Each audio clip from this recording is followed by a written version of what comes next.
Welcome back, it's Bravo Von Mueller. Your wartime comes, oh yeah. We're going down to Rio today. Rio de Janeiro, Brasilia, Brazil. Okay, we're going to Maracana, Copacabana. And for all you sports nuts, if you hang on to the end, there's some soccer play there. Soccer doesn't do anything for me, but hey, it's really cool. Hang in there. Remember that song, Me and Mr. Bobby McGee? Well, I think they run into a couple, and the girl's wearing a bathing suit, and it kind of reminds me of the Bobby McGee and that girl. You know, they're like stragglers. They're just hippies, and they're down in Brazil, and the illuminati couple. They just run into them, and these people love the camera, and she's in her bathing suit. Anyhow, you'll see it later on. Hang in there and don't get bored, because that's probably the best part of the film, is the hippie girl in a bathing suit. Okay, so what's on my mind today? I tell you, it's like Atlas Shrugged. I mean, you cannot live in the world today and not think that there are dumb people and there are smart people. And of course, we know that the smart people do all the work. Matter of fact, there are books to be said that 10% of the people do, 80, 90% of the work. What was the word? What was the rule? 20% of the people do 80% of the work. And all the dumb people are just sitting around collecting welfare. I mean, you see it. It's right in front of your face every time you go out today. You're driving down the road and you see this guy next to you in a car, and there's nobody in the car with him. The windows are rolled up and he's got a mask on, breathing that carbon dioxide. I mean, you've got to be stupid. You're in your own car. There's nobody around you. The windows are up. You don't need a mask. But don't tell these idiots. I see people walking down the street. Nobody around them for miles and miles and miles, and they're wearing a mask outside in the fresh air. Can we come to an agreement here that there are some dumb people, lots of dumb people out there, and smart people? How does that ring in with Atlas Shrugged? Well, let me back up a little bit. There's nothing wrong with dumb. It's nothing wrong with being dumb. When I was young, I was as dumb as they come. I made so many mistakes when I was younger. Dumb, and dumber I was. But the problem comes when these dumb people think that they're clever. These dumb people think that they're smart, and these dumb people want to tell you and I what to do. I mean, when I was younger and just recently, I was pretty damn dumb. But I didn't think I was going to get elected to senator and congressman and tell people what to do. I wasn't that dumb. I wasn't that dumb, apparently. But there are people out there that are just dumber than a box of rocks. And they want to get elected and tell us what to do. And okay, this is where Atlas Shrugged. Because the smart people who do all the work, sooner or later, they get tired of being told what to do. And people taking their money and giving their money away. And mainly the fees and the fines and the red tape. And before you know it, what happens? All the smart people, the business people, just close up shop. And they run away and they just hide. And you hear today that people are quitting their jobs. Lots of the smart people are quitting their jobs. I think a lot of that has to do with there's 10,000 baby boomers a month retiring. A lot of those baby boomers are pretty smart and clever people. They don't want to be told what to do. They don't want mandates on them. You will do this if you want to keep your job. The baby boomers are the smart ones. Say, well, screw you. I'll just quit. And there's lots of people quitting their jobs.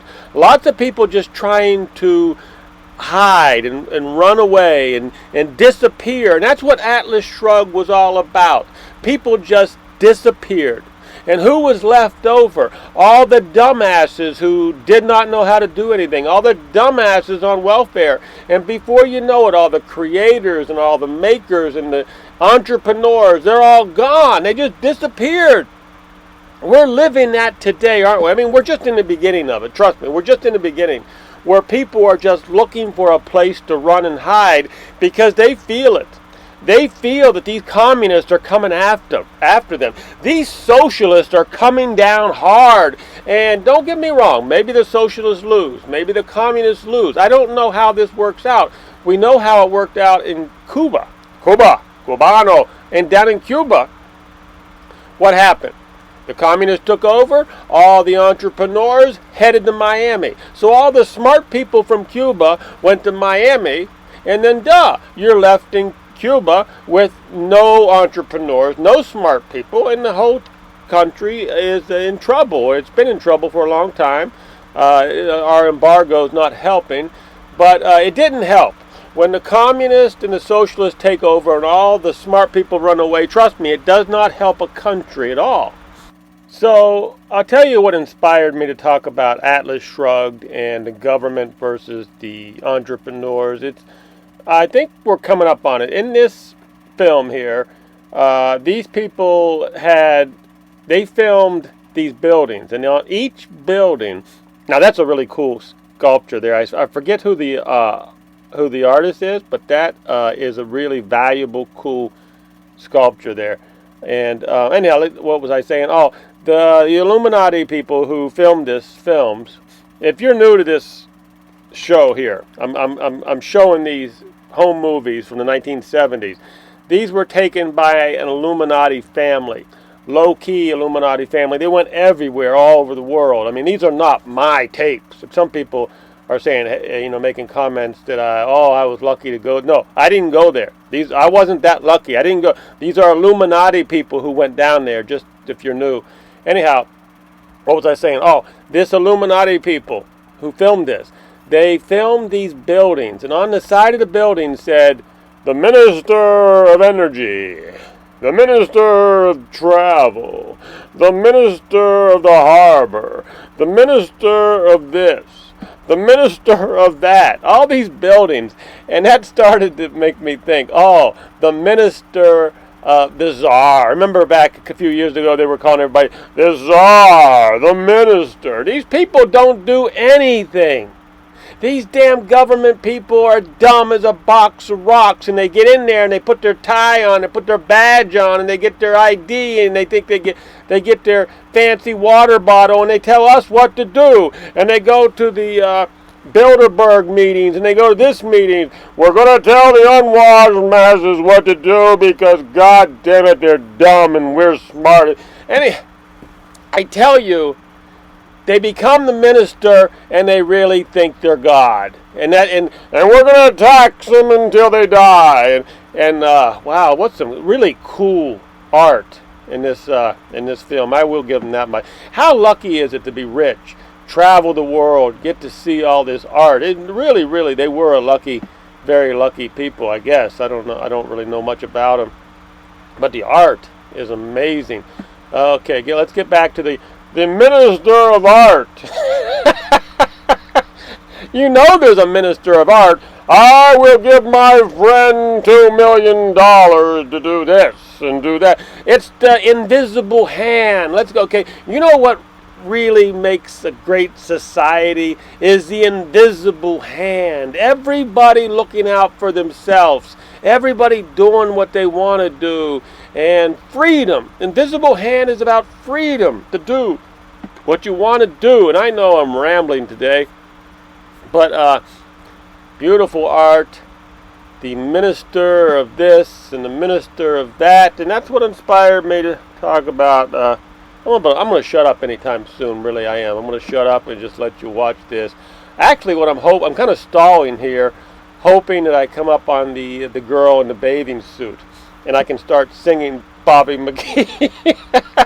Me and Bud. No, you don't want to hear me sing Bobby McGee, do you? I'll trade a month of tomorrows for one yesterday. No, seriously. You don't want to hear me sing Mr. Bobby McGee. Okay, I'm stalling. And it's coming up pretty soon. I'm going to let you go anytime soon here. Some beautiful, beautiful artwork. I'm just thinking, is there anything I left out? I really don't think so. I believe this is like the late 70s. if anybody recognizes these cars, a lot of Volkswagen. That's another thing I noticed in this film. A lot of Volkswagen bugs down there. But if anybody recognizes the year model of these cars, and there's a Volkswagen bug. I'm thinking like late 70s. I really am. And wonder what city this is. Let me look in the back.